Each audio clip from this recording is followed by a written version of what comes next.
Entonces, quiero pasar a dar inicio a este foro, a este panel, presentando a nuestro primer conferencista para poder discutir más sobre lo que ocurre en la región centroamericana. Presento entonces a Paul Boteo, de Guatemala. Paul estudió economía con especialización en finanzas en la Universidad Francisco Marroquín. Posteriormente estudió una maestría en economía en la Pontífica Universidad Católica de Chile.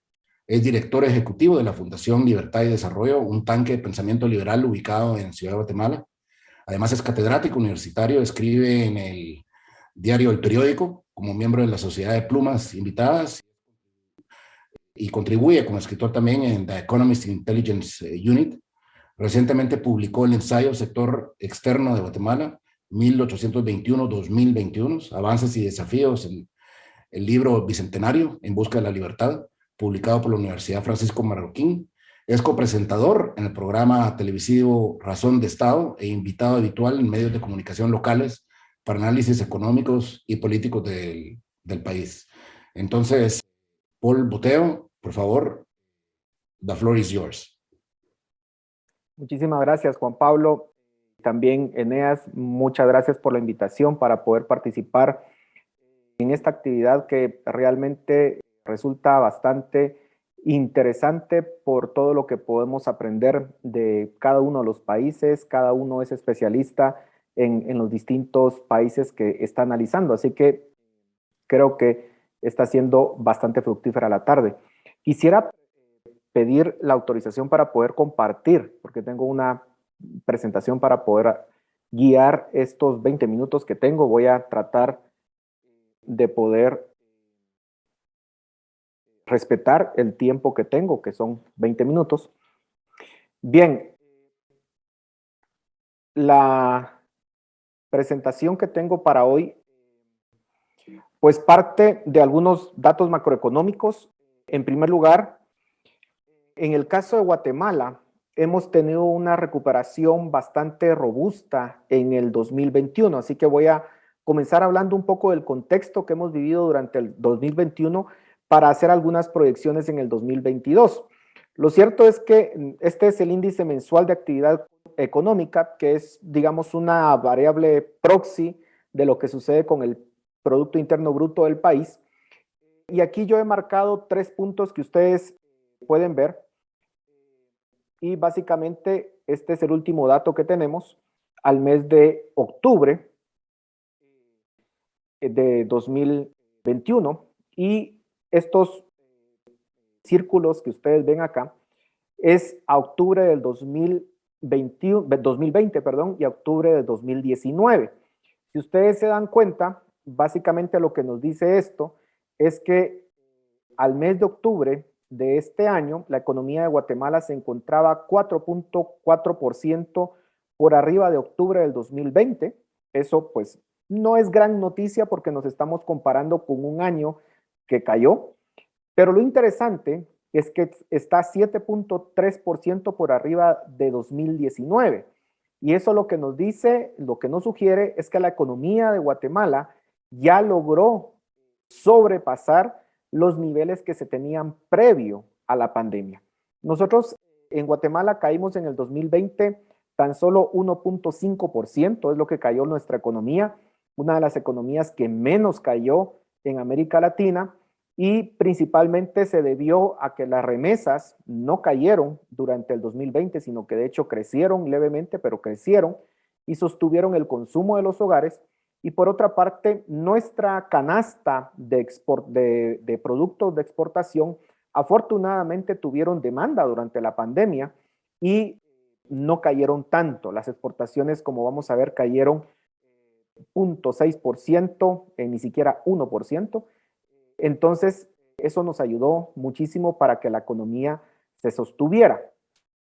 Sin embargo, por supuesto, siguen algunos sectores golpeados. Sabemos que el PIB mide el agregado de la economía, pero hay algunos sectores que todavía muestran algunos signos de debilidad, como el turismo, que todavía no logra recuperarse del todo.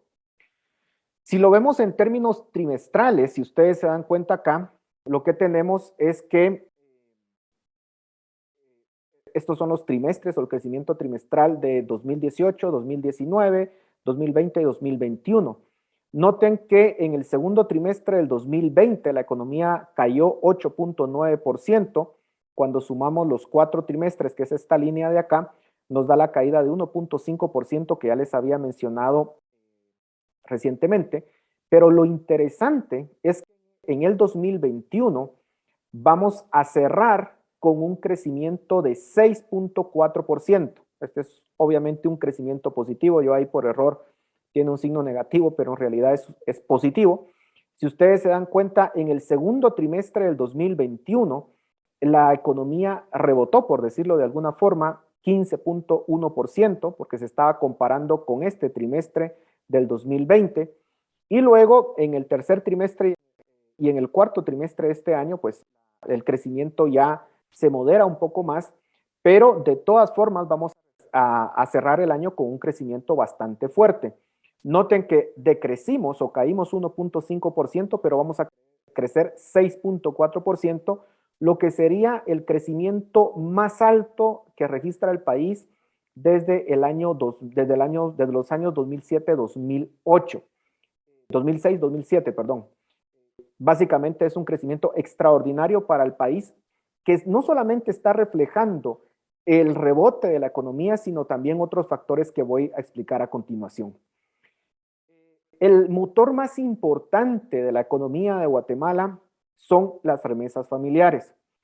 Y quiero que vean ustedes acá la evolución que han tenido las remesas familiares, pasando en el 2012 eran 4.784 millones y este año va a cerrar con 15.500 millones, que es lo que estima el Banco Central. Este año se tuvo un crecimiento de 36%, es el crecimiento más alto que jamás se haya registrado en las remesas. Y eso se debe mucho a los estímulos fiscales y monetarios que se han hecho en Estados Unidos y que ha beneficiado a los migrantes guatemaltecos en ese país.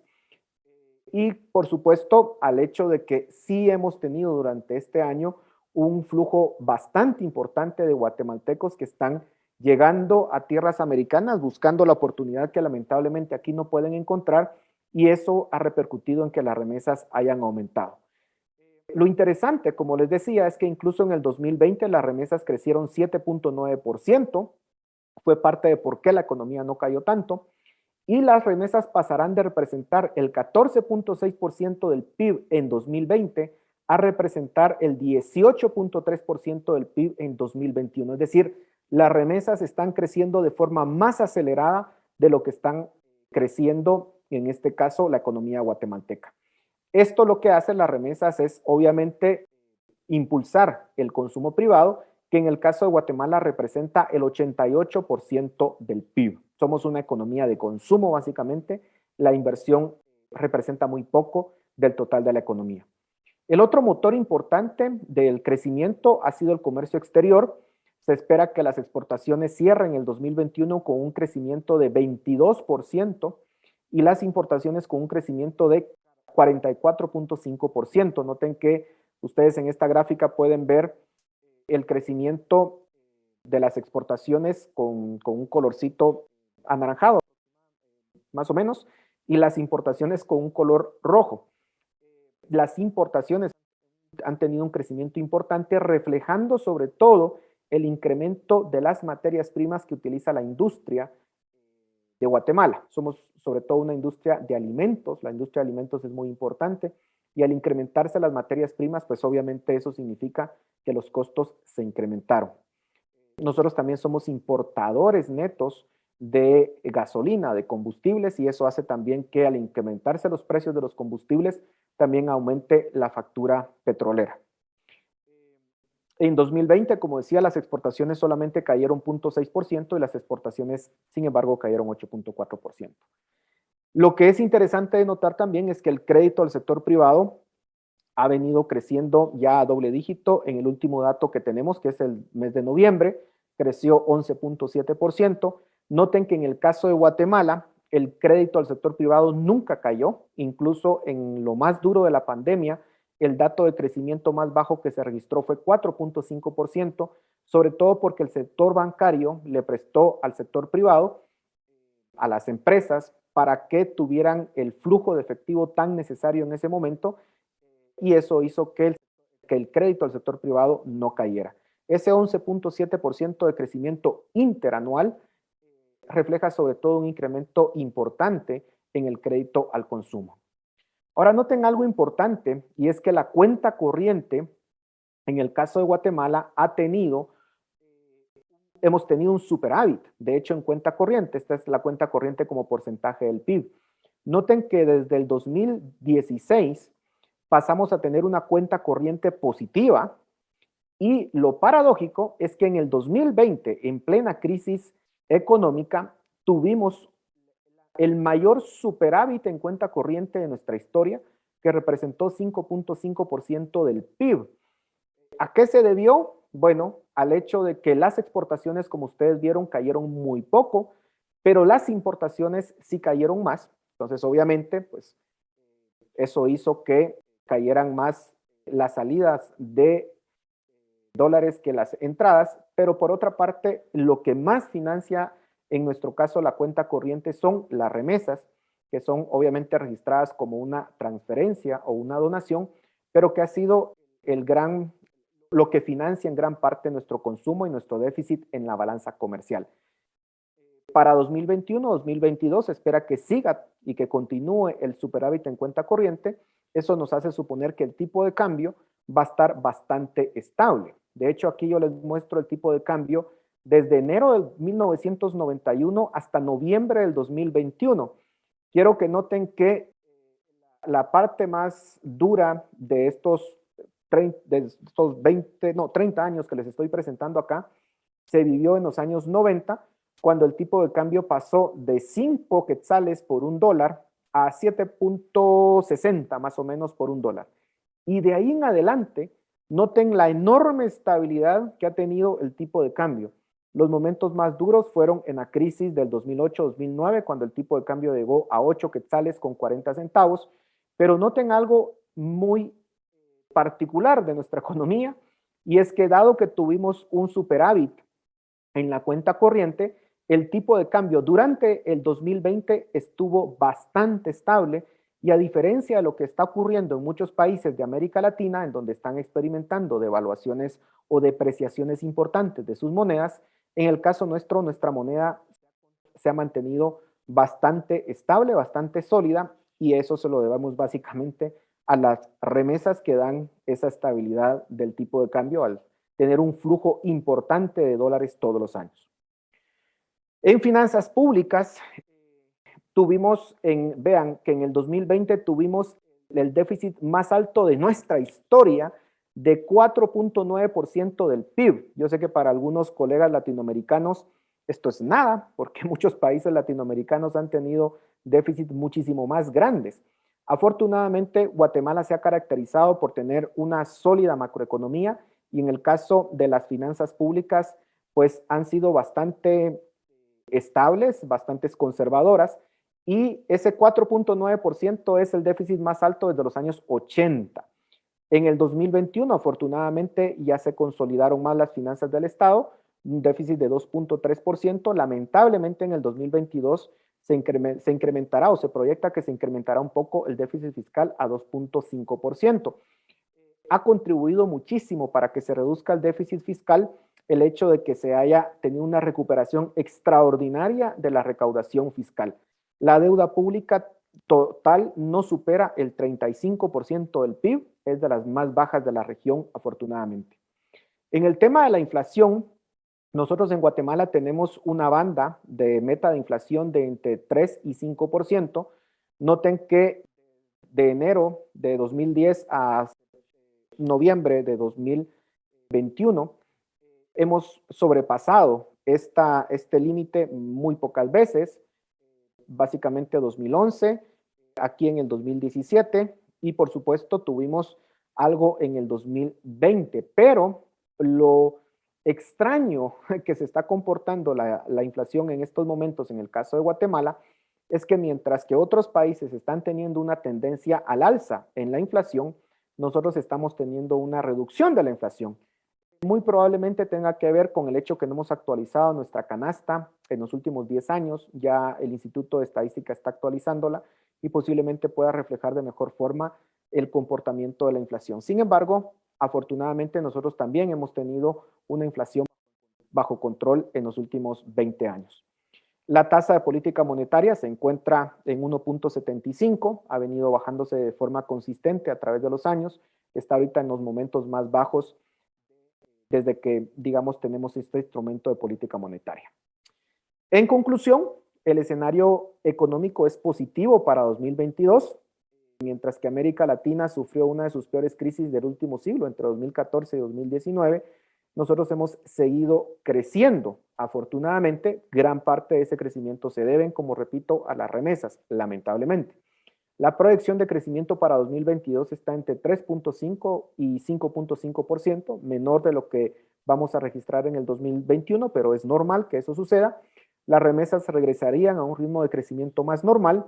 Las exportaciones también se estabilizarían.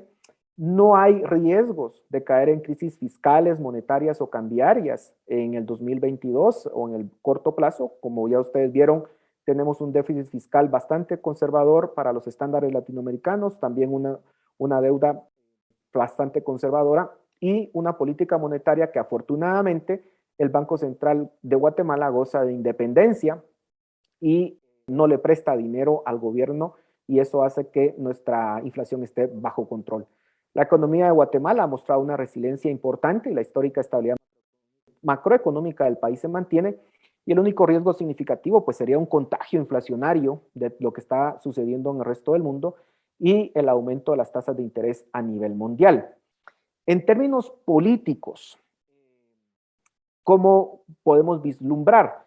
Bueno, a pesar de esta estabilidad económica que ustedes han visto y el crecimiento que hemos tenido, el presidente Alejandro Yamatei solamente tiene una aprobación del 22%, de acuerdo a Sid Gallup, uno de los más bajos de América Latina. Está por iniciar su tercer año de gobierno, de 4, vamos más o menos por la mitad de su gobierno en estos momentos.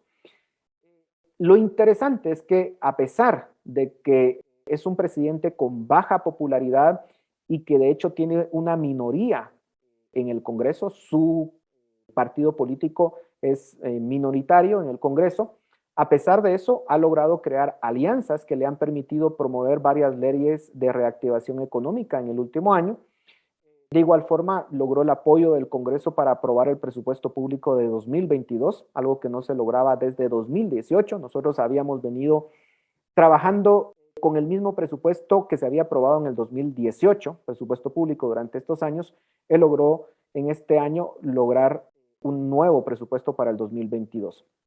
En ese sentido, las alianzas que ha forjado pues le han dado espacio para la gobernabilidad.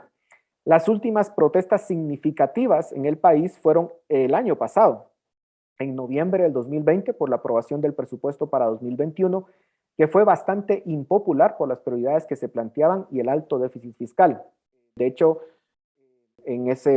como una cosa muy rara en nuestro país, se incendió el Congreso, o sea, hubieron grupos que incendiaron el Congreso, hubieron altercados con la policía. Eso no es muy, digamos, común en el país, pero el enojo en ese momento, pues sí hizo que hubieran enfrentamientos.